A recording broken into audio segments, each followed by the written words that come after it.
Psalm chapter 91 and verse 3.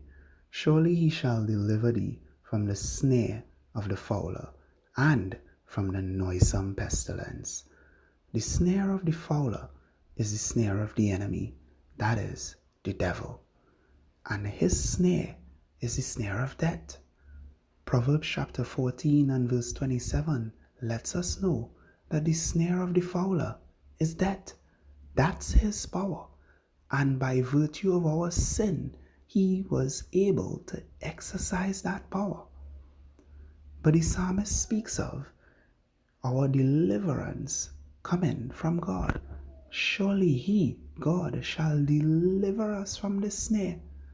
So how and when does God do this?